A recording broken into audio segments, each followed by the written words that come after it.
ಜೈ ಜವಾನ್ ಜೈ ಕಿಸಾನ್ ಅಂತಾರೆ. ಆದರೆ ಆಹಾರ ಉತ್ಪಾದನೆ ಮಾಡ್ತಕ್ಕಂಥ ಅನ್ನ ಆಗ್ತಕ್ಕಂಥ ರೈತನ ಸಪೋರ್ಟ್ ಮಾಡಬೇಕು, ಆತನ ಬೆನ್ನೆಲುಬಾಗಿ ನಿಂತ್ಕೊಳ್ಳೋದು ಬಿಟ್ಟು ಸರ್ಕಾರಗಳು ರೈತನ ಜಮೀನನ್ನೇ ಕಸಿದುಕೊಳ್ತಕ್ಕಂಥ, ರೈತನನ್ನು ಬೀದಿಗೆ ಹಾಕ್ತಕ್ಕಂಥ ಕೆಲಸ ಪದೇ ಪದೇ ಆಗ್ತಾ ಇದೆ. ಭೂ ಸ್ವಾಧೀನ ಮಾಡ್ಕೊಳ್ಳೋಕ್ಕಿಂತ ಮುಂಚೆ ರಿಕ್ವೆಸ್ಟ್ ಮಾಡಿಕೊಂಡು ಅದು ಆ ಸೌಲಭ್ಯ ಕೊಡ್ತೀವಿ, ಆಗ ಮಾಡ್ತೀವಿ, ಈಗ ಮಾಡ್ತೀವಿ ಅಂತ ಹೇಳೋ ಸರ್ಕಾರಗಳು ಭೂಮಿಯನ್ನು ಸ್ವಾಧೀನಪಡಿಸ್ಕೊಂಡ ನಂತರ ರೈತನನ್ನು ಎಷ್ಟರ ಮಟ್ಟಿಗೆ ಕಡೆಗಣಿಸ್ತವೆ ಅನ್ನೋದಕ್ಕೆ ಶಿವರಾಮ ಕಾರಂತ ಬಡಾವಣೆಯ ರೈತರ ಗೋಳು ಸಾಕ್ಷಿ ಅಂತ ಹೇಳ್ಬೋದು. ಅನೇಕ ವರ್ಷಗಳಿಂದ ಸುಮಾರು 2008ರಲ್ಲಿ ಪ್ರಾರಂಭ ಆಗಿರ್ತಕ್ಕಂಥ ಈ ಏನು ಭೂಸ್ವಾಧೀನ ಪ್ರಕ್ರಿಯೆ ಈಗ 2026 ಹತ್ರ 30 ವರ್ಷಗಳಾಗ್ತಾ ಬರ್ತಾ ಇದೆ. ರೈತರ ಸಮಸ್ಯೆನ ಕೇಳೋರಿಲ್ಲ. ರೈತ ನಿನಗೇನಾಗಿದೆ, ನಿನ್ನ ಸಮಸ್ಯೆ ಏನು, ನಿನ್ನ ಕಷ್ಟ ಏನು, ನಿನ್ನ ನೋವೇನು ಕೇಳ್ತಾ ಇಲ್ಲ. ಅನೇಕ ರೀತಿಯಲ್ಲಿ ಅನೇಕ ವಿಧಗಳ ರೀತಿಯಲ್ಲಿ ಪ್ರತಿಭಟನೆ ಮಾಡಿರ್ತಕ್ಕಂಥ ರೈತರು ವರ್ಷಾನುಗಟ್ಟಲೆ ಪ್ರತಿಭಟನೆ ಮಾಡಿದ್ರು ಭೂಸ್ವಾಧೀನ ಪ್ರಕ್ರಿಯೆಯಿಂದ ಬಿಟ್ಟಿಲ್ಲ. ಜೊತೆಗೆ 50-50 ರೇಷಿಯೋ ಕೊಡಬೇಕು ಅಂತೇಳಿ ರೈತರು ಹೋರಾಟಕ್ಕೆ ಮುಂದಾಗ್ತಾ ಇದ್ದಾರೆ. ಈಗ ಅಂದರೆ ಆಗಸ್ಟ್ 31ನೇ ತಾರೀಕಿಂದ ಸೈಟ್ಗಳನ್ನು ಶಿವರಾಮ ಕಾರಂತ ಬಡಾವಣೆಯ 17 ಹಳ್ಳಿಗಳ 3546 ಎಕರೆ ಏನು ಸ್ವಾಧೀನಪಡಿಸ್ಕೊಂಡಿದೆ ಅದರ ರೇಷಿಯೋನ ಅಂದರೆ 50-50% ಕೊಡಬೇಕು. ಮತ್ತು ಜೊತೆಗೆ ಈಗೇನು ಅಭಿವೃದ್ಧಿ ಶುಲ್ಕ ಅಥವಾ ಡೆವಲಪ್ಮೆಂಟ್ ಟ್ಯಾಕ್ಸು ಅಥವಾ ಶುಲ್ಕ ಕಟ್ಟಬೇಕು, ಒಂದು ಸೈಟ್ಗೆ 54,000 ಅದನ್ನು ಸಹ ಕಟ್ಟಲಿಕ್ಕೆ ಆಗಲ್ಲ ಅಂಥೇಳಿ ರೈತರು ತಮ್ಮ ನೋವನ್ನು ತೊಡ್ಕೊಂಡಿದ್ದಾರೆ. ಏನು ಎತ್ತ ಏನು ನಿಮ್ಮ ಇದುವರೆಗೂ ಸರ್ಕಾರ ಯಾವ ರೀತಿ ನಿಮ್ಮ ಜೊತೆ ಸ್ಪಂದಿಸಿದೆ ಅನ್ನೋದನ್ನ ರೈತರನ್ನೇ ಕೇಳೋಣ. ಸರ್ ನಮಸ್ಕಾರ, ನಿಮ್ಮ ಸಮಸ್ಯೆ ಏನು? ಒಂದೊಂದು ವಿಚಾರನ ಒಬ್ಬೊಬ್ಬರು ರೈತರು ಮಾತಾಡೋಂತಾಗಲಿ. ನಿಮ್ಮ ಒಂದು ವಿಚಾರ ಏನು? ನಮ್ಮ ವಿಚಾರ ಈಗೇನು ಹಂಚಿಕೆ ಆಗ್ತಾಯಿದೆ, ಕೂಡಲೇ ರೈತರನ್ನ ಜೊತೆಯಲ್ಲಿ ಸಭೆ ಆಗಬೇಕು. ಯಾರು ಹೋಗಬೇಡಿ, ರೈತರ ಜೊತೆಯಲ್ಲಿ ಸಭೆ ಆಗಬೇಕು. ಸಭೆ ನಂತರ ಅವರು ಹಂಚಿಕೆ ನಿರ್ಣಯ ಮಾಡಬೇಕು. ಕೂಡಲೇ ಆಡಳಿತಾತ್ಮಕ ವೆಚ್ಚ ಅಂತ ಏನು ವಿಧಿಸಿದ್ದೀರ ಅದು ಕೂಡಲೇ ರದ್ದಾಗಬೇಕು. ಏನು ರೆವಿನ್ಯೂ ನಿವೇಶನಗಳಿಗೆ ಪೂರ್ವಾಭಿವೃದ್ಧಿ ಶುಲ್ಕ ಅಂತ ವಿಧಿಸಿದ್ದೀರ ಅದು ಕೂಡಲೇ ರದ್ದಾಗಬೇಕು. ಏನು ಇದುವರೆಗೂ ಮನೆಗಳು ಕಟ್ಕೊಂಡಿದ್ದಾರೆ, ಅವ್ರು ಎಷ್ಟೋ ಜನ ಅರ್ಜಿಗೆ ಹಾಕ್ಕೊಂಡಿಲ್ಲ ಚಂದ್ರಶೇಖರ್ ಕಮಿಟಿ ಮುಂದೆ, ಅವ್ರಿಗೆಲ್ಲರನ್ನೂ ಗುರುತಿಸ್ಬಿಟ್ಟು ಸರ್ಟಿಫಿಕೇಟ್ ಕೊಡಬೇಕು, ಎಂಟರ್ಟೈನ್ಮೆಂಟ್ ಸರ್ಟಿಫಿಕೇಟ್ ಕೊಡಬೇಕು ಅಂತೇಳಿ ನಮ್ಮ ಒತ್ತಾಯ. ಸರ್, ಈಗ ನೀವು ಹೇಳ್ತಾ ಇದ್ರಿ ಗುಂಡುತೋಪುಗಳಿಗೆ, ಸ್ಮಶಾನಕ್ಕೆ ಅಥವಾ ಸರ್ಕಾರಿ ಕುಂಟಿಗಳಿಗೆ ಆ ಭಾಗ ರೈತರು ಕೊಡ್ತಾ ಇಲ್ಲ, ಯಾವ ರೀತಿಯಲ್ಲೂ ರೈತನನ್ನು ಸರಿಯಾಗಿ ವಿಶ್ವಾಸ ತೆಗೆದುಕೊಳ್ತಾ ಇಲ್ಲ ಅಂತ ನೀವು ನೋವು ಹೇಳಿದ್ರಿ. ಏನು ಇಲ್ಲ, ತಮಗೊಂದು ವಿಷಯ ಹೇಳಲಿಕ್ಕೆ ಹೇಳ್ತೀನಿ. ಬಿ ಡಿ ಎ ಕಾಯ್ದೆ ಪ್ರಕಾರ ಏನು ಸರ್ವೆ ನಂಬರ್ ಸುತ್ತು ಅಳತೆ ನಾವು ಮಾಡಿದಾಗ 43,560 ಅಡಿ ಇರ್ತದೆ. ಆ ಸ್ಕೆಚ್ಚಿನ ಹೆಚ್ಚಂತ ಜಮೀನು ಇವ್ರಿಗೆ ಹೋಗ್ತದೆ, ಗುಂಡುತೋಪುಗಳು ಇವ್ರಿಗೆ ಹೋಗ್ತದೆ, ಬಿ ಖರಾಬ್ ಇವ್ರಿಗೆ ಹೋಗ್ತದೆ. ಇದೆಲ್ಲ ಬಿ ಡಿ ಎಗೆ ಸೇರ್ತಕ್ಕಂಥ ಜಮೀನು. ಈಗ ನಂದು 23 ಎಕರೆ ಜಮೀನು ಹೋಗಿದೆ. ನಾನು ಸುತ್ತು ಗಿಡ ಮರದ ಒಂದು 55,000 ಸಿಲ್ವರ್ ಹೋಗಿತ್ತು, ಮಾವಿತ್ತು, ತೆಂಗಿತ್ತು, ಕತೆ ಇದೆಲ್ಲ ಹೊಡೆದಾಕಿ ಕಾಂಪೌಂಡ್ ಮಾಡಿ ಇಲ್ಲಿವರೆಗೂ ಕಾಂಪನ್ಸೇಷನ್ ಕೊಟ್ಟಿಲ್ಲ. ಹೈಕೋರ್ಟ್ ಡೈರೆಕ್ಷನ್ ಕೊಟ್ಟರೆ ಇವ್ರು ತಿರ್ಗಾ ಮತ್ತೆ ಒಂದು ಕ್ಲಾರಿಫಿಕೇಷನ್ ಆಗ್ತಾರೆ. ಯಾರನ್ನ ರೈತರು ಉದ್ಧಾರ ಮಾಡ್ತಾರೆ? ಈಗ ಇದು ಮುನ್ನ ಹೇಳೋದಾದರೆ 4,400 4 ವರ್ಷ ಚಿಲ್ಲರೆ ಆದಂಥ ಲ್ಯಾಂಡ್ ಅಪ್ಲಿಕೇಶನ್ ಆ್ಯಕ್ಟ್ನ ಮತ್ತೆ ರೀಓಪನ್ ಮಾಡಿ 17 ಗ್ರಾಮ ನೋಟಿಫಿಕೇಷನ್ ಮಾಡಿದ್ರು. ಯಾವ ಕಾನೂನು? ಅದಕ್ಕೆ ಇವ್ರಿಗೇನು ಇದೇನು ಬರಲ್ವಾ? ಅನ್ವಯ ಆಗಲ್ವಾ? ಇವ್ರು ಸುಪ್ರೀಂ ಕೋರ್ಟ್ ಕಾನೂನನ್ನ ಇವ್ರು ಕೇಳಲ್ವಾ ಸರ್ಕಾರ? ಅಂದರೆ 4 ವರ್ಷ ಚಿಲ್ಲರೆ ಆದಮೇಲೆ ಒಂದು ಲಿಮಿಟ್ ಆಕ್ಟ್ ಅಂತ ಇರುತ್ತೆ. ಆ ಲಿಮಿಟ್ನಲ್ಲಿ ಇವರು ಎಲ್ಲಿ ಹೋಗಿದ್ದಾರೆ? ಯಾವ ಲಿಮಿಟ್ನ ಅನ್ವಯ ಮಾಡ್ತಾ ಇದ್ದಾರೆ? ಈಗ ನೀವು ಕೊಡೋದಾದ್ರೆ ಪರಿಹಾರ ಎಷ್ಟು ಕೊಡಬೇಕು ಸರ್? 50% ಕೊಡಬೇಕು. 50% ಕೊಡ್ತಾ ಇದ್ರೆ ಯಾವುದು ಜನ ಕೊಡಲ್ಲ. ಎಲ್ಲ ಹೋರಾಟನೂ ನಾವು ಮಾಡ್ತೀವಿ. ಇದನ್ನು ಈ ಗಂಡಾಘೋಷವಾಗಿ ಹೇಳಲಿಕ್ಕೆ ಇಷ್ಟಪಡ್ತೇವೆ. ಪ್ರಾರಂಭದಲ್ಲಿ ಸರ್ಕಾರಕ್ಕಿರ್ತಕ್ಕಂಥ ಕಾಳಜಿ ಸೈಟ್ನ ವಿತರಣೆ ಮಾಡುವಾಗ ಪರಿಹಾರ ಕೊಡುವಾಗ ಇರಲ್ಲ ಅಂದ್ರಿ, ಹೇಗೆ ಸರ್ ಅದು? ಹೌದು, ಸರ್ಕಾರದವರು ಬೆಣ್ಣೆ ಇಟ್ಟು ಥರ ಮಾತಾಡೋರು ಪ್ರಾರಂಭದಲ್ಲಿ. ಈಗ ರೈತರನ್ನ ಯಾವ ರೀತಿ ನೋಡ್ತಾ ಇದ್ದಾರೆ ಅಂದರೆ, ಹಳೆ ಕಾಲದಲ್ಲಿ ತೋಟಗಿರುವಂಥ ಇದ್ದರು, ಗ್ರಾಮಕ್ಕೊಬ್ಬರು ತೋಟಗಿರಂತ ಇದ್ದರು.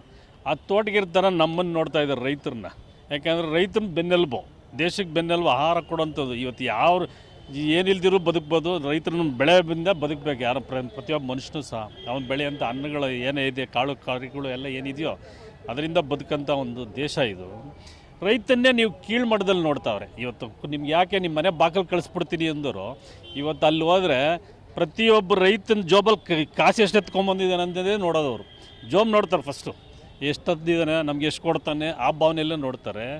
ಇದು ಖಂಡನೀಯ. ಯಾಕೆ ಅಂದರೆ ಇವತ್ತು ನಮ್ಮ ದೇಶದ ಪರಿಸ್ಥಿತಿ ಲಂಚ ಇಲ್ದಿದ್ದೇನು ಅವ್ನು ಜೀವನ ಮಾಡೋದಿದ್ದಂಥ ಪರಿಸ್ಥಿತಿ ಬಂದುಬಿಟ್ಟಿದೆ. ಇದಂತೂ ಖಂಡನೀಯ. ಆದರೂ ರೈತರನ್ನ ಈ ಥರ ಕೀಳು ಮಟ್ಟದಲ್ಲಿ ನೋಡಬೇಡಿ. ಸರ್ಕಾರದವ್ರು ಯಾರೇ ಆಗಲಿ ರೈತರನ್ನ ಆದರಿಸ್ರಿ. ಯಾಕೆಂದರೆ ರೈತನ ಆಧರಿಸಿದ್ರೆ ದೇಶ ಮುಂದುವರಿಯುತ್ತೆ. ರೈತನ ತುಳಿದ್ರೆ ದೇಶ ಹಿಂದಕ್ಕೆ ಹೋಗ್ತದೆ. ಅದರಿಂದ ನೀವು ರೈತನ ಆಧರಿಸ್ರಿ. ರೈತನ ಮನೆಗೆ ಬಂದು ನಿಮ್ದು ಏನು ನಮ್ಗೆ ಹೇಳಿದ್ದೀರಲ್ಲ 55% ಕೊಡಿಸ್ತೀರಿ ನಮ್ಮ ಕಾಂಗ್ರೆಸ್ ಸರ್ಕಾರ ಬಂದ್ರಿ ಅಂತ, ಆ ಮಾತನ್ನು ಉಳಿಸ್ಕೊಳ್ಳಿ. ಇವತ್ತು ನೀವು ಭಾಗ್ಯಗಳೆಲ್ಲ ಕೊಡ್ತಾ ಇದ್ದೀರ. ಆ ಭಾಗ್ಯಗಳಲ್ಲೇ ಈ ಭಾಗ್ಯನ ನಮ್ಗೊಂದು ಭಾಗ್ಯ ಕೊಟ್ಟಂಗೆ ಕೊಡಿ. ನಿಮಗೆಲ್ಲ ನಮ್ಗೆ ಅಭಿನಂದನೆಗಳಿದೆ.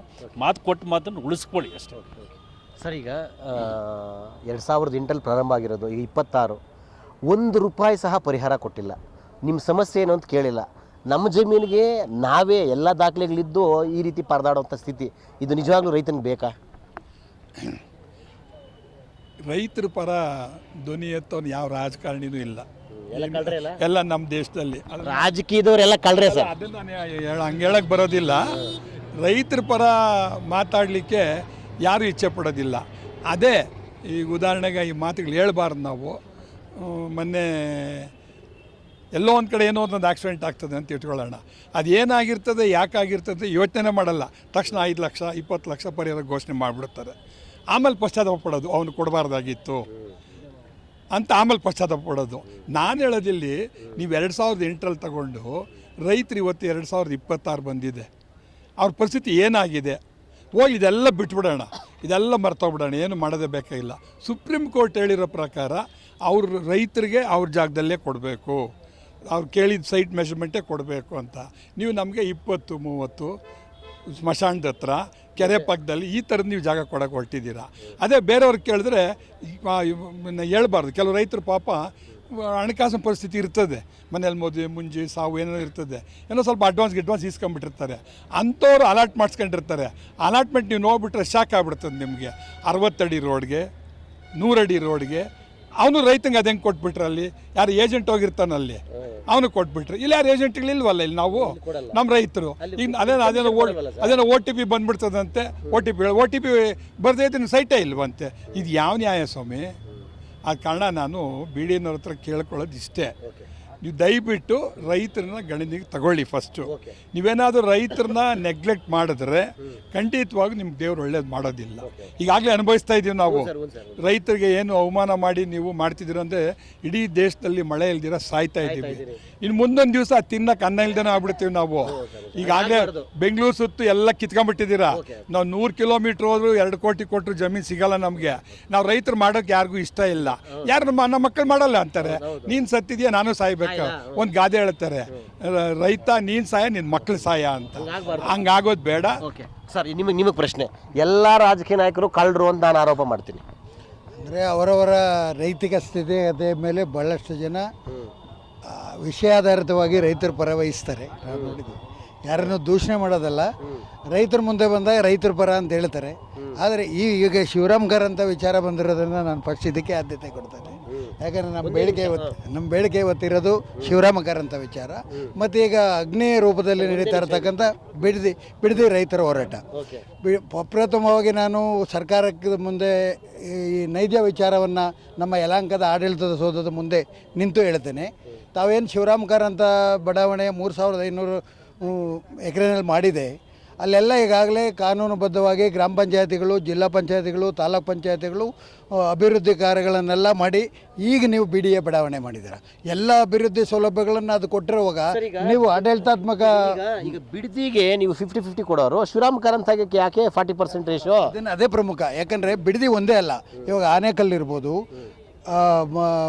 ಬಳ್ಳಾರಿನಲ್ಲಿ KDB ಇರ್ಬೋದು, ಆವಾಗಲೇ ನಾನು ಹೇಳಿದೆ ಹುಬ್ಬಳ್ಳಿನಲ್ಲಿ KDB ಇರ್ಬೋದು, ಸ್ಪೆಷಲ್ ಎಕನಾಮಿಕ್ ಝೋನ್ ಇರ್ಬೋದು, ಮತ್ತು ಕೋಲಾರ ಜಿಲ್ಲೆ ಕೆಲವು ವಿಚಾರಗಳು ಬಂದಾಗ ಸರ್ಕಾರನೇ ಮುಂದೆ ನಿಂತು 50% ಆಫರ್ ಕೊಡ್ತಾರೆ. ಇವಾಗ ಈಗಿನ ಮುಖ್ಯಮಂತ್ರಿಗಳೇ ಬಿಡದಿನಲ್ಲಿ ಅರ್ಧ ಕುಂಟೆಗೆ ಹೋಗಿ 3 ಕೋಟಿ ಡಿಕ್ಲೇರ್ ಮಾಡ್ತಾರೆ. 20 ಲಕ್ಷ ಇರೋ ಕಡೆ ನೀವು 3 ಕೋಟಿ. ಶಿವರಾಮ್ ಕಾರಂತದಲ್ಲಿ ಇದು ಕೆಂಪೇಗೌಡರ ನಾಡು, ನಮ್ಮ ನಾಡ ಕಟ್ಟಿದವರು ಕೆಂಪೇಗೌಡರು. ಆ ಕೆಂಪೇಗೌಡರ ರಾಜಧಾನಿ ಯಲಹಂಕ, ಈ ಪಕ್ಕದಲ್ಲಿ ಅಂತಾರಾಷ್ಟ್ರೀಯ ಏರ್ಪೋರ್ಟು, 10 ಕಿಲೋಮೀಟ್ರಲ್ಲಿ ವಿಧಾನಸೌಧ, ಇಂಥ ಬೆಲೆ ಬಾಳ್ತಕ್ಕಂಥ ವಜ್ರದ ಸಮಾನ ಇರತಕ್ಕಂಥ ಭೂಮಿನ ನೀವು BDA ವ್ಯಾಪಾರಕ್ಕೆ ಅಂತ ತಗೊಂಬಿಟ್ಟು ರೈತರ ಬಾಯಿಗೆ ಮಣ್ಣಾಗ ಹಾಕೋತಿರಲ್ಲ. ಯಾವ ಜೊತೆಗೆ ಒಂದೊಂದು ಈ ವಿಚಾರ ಸುಪ್ರೀಂ ಕೋರ್ಟ್ ಮುಂದೆ ಬಂದಿರೋದ್ರಿಂದ ರೈತರ ತಲೆ ಬಾಗಿದ್ದಾರೆ, ಕೋರ್ಟ್ಗೆ ಗೌರವ ಕೊಟ್ಟು.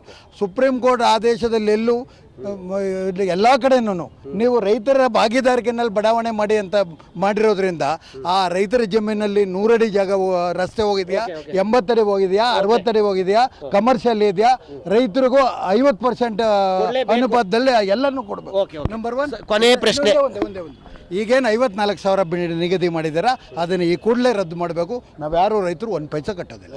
ಸರ್, ಈಗ 31ಕ್ಕೆ ಡೆವಲಪ್ಮೆಂಟ್ಸ್ ಅಪ್ಡೇಟ್ಸು ಏನಾಗ್ತಾ ಇದೆ?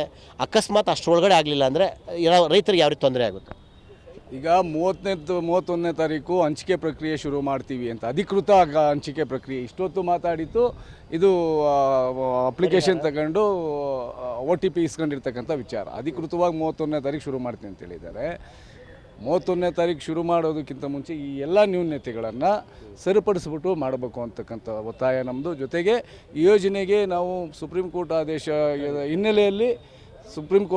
ಹಿನ್ನೆಲೆಯಲ್ಲಿ ನಾವು ಈ ಯೋಜನೆಯನ್ನು ವಿರೋಧಿಸಲಿಲ್ಲ.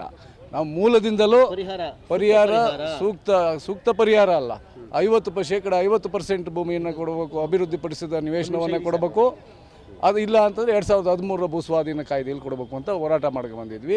ಸೊ ಅದಕ್ಕೆ ಇದೇ ಭಾಗಕ್ಕೆ ಬಂದಂಥ ಮಾನ್ಯ ಮುಖ್ಯಮಂತ್ರಿ, ಇವತ್ತಿನ ಮುಖ್ಯಮಂತ್ರಿಗಳು ನಮ್ಮ ಸರ್ಕಾರ ಬಂದಾಗ ನಾವು ನಿಮಗೆ 50% ಕೊಡೋ ಪ್ರಯತ್ನ ಮಾಡ್ತೀವಿ ಅಂತ ಹೇಳಿದರು. ಅವರ ಹೇಳಿಕೆಗೆ ಬದ್ಧವಾಗಿರ್ಬೇಕಂತಕ್ಕಂಥ ಮಾತನ್ನು ಹೇಳ್ತೇವೆ. ಜೊತೆಗೆ ಏನೀಗ ಅಭಿವೃದ್ಧಿ ಶುಲ್ಕ ಅಂತ ಒಂದು ನಿವೇಶನಕ್ಕೆ 54,000 ರೂಪಾಯಿ ವಿಧಿಸಿದಾರಲ್ಲ, ನಮ್ಮ ಭೂಮಿಯನ್ನು ಕಿತ್ಕೊಂಡು ಅಲ್ಲಿ ACಯಲ್ಲಿ ಕೂತ್ಕೊಳ್ಳೋದಕ್ಕೆ, ಅವರು ACಯಲ್ಲಿ ತಣ್ಣಗಿರೋದಕ್ಕೆ ನಮ್ಮ ಜೇಬಿಂದ ದುಡ್ಡು ತಗೊಳ್ತಕ್ಕಂಥ ಈ ನೀಚಿಕ ಕೃತ್ಯಕ್ಕೆ ಇಳಿದಿದ್ದಾರಲ್ಲ, ಇದನ್ನು ಖಂಡಿಸ್ತೇವೆ. ಇದು ರೈತರ ಆಗ್ರಹ. ರೈತನಿಗೆ ಎಷ್ಟು ಸಾಧ್ಯವೋ ಅಷ್ಟು ಸಪೋರ್ಟ್ ಮಾಡಬೇಕು, ರೈತನಿಗೆ ಬೆಂಬಲವಾಗಿ ನಿಂತ್ಕೋಬೇಕು. ಇಲ್ಲದೆ ಹೋದರೆ ಆ ರೈತನ ಶಾಪ ಸರ್ಕಾರಕ್ಕಲ್ಲ ಎಲ್ರಿಗೂ ತಟ್ಟುತ್ತೆ. ಅದು ತಟ್ಟದಿರಲಿ. ಶಶಾಂಕ್ ಜೊತೆ ಸುರೇಶ್ ಬಾಬು, ವಿಶ್ವಭಾರತಿ, ಯಲಹಂಕ.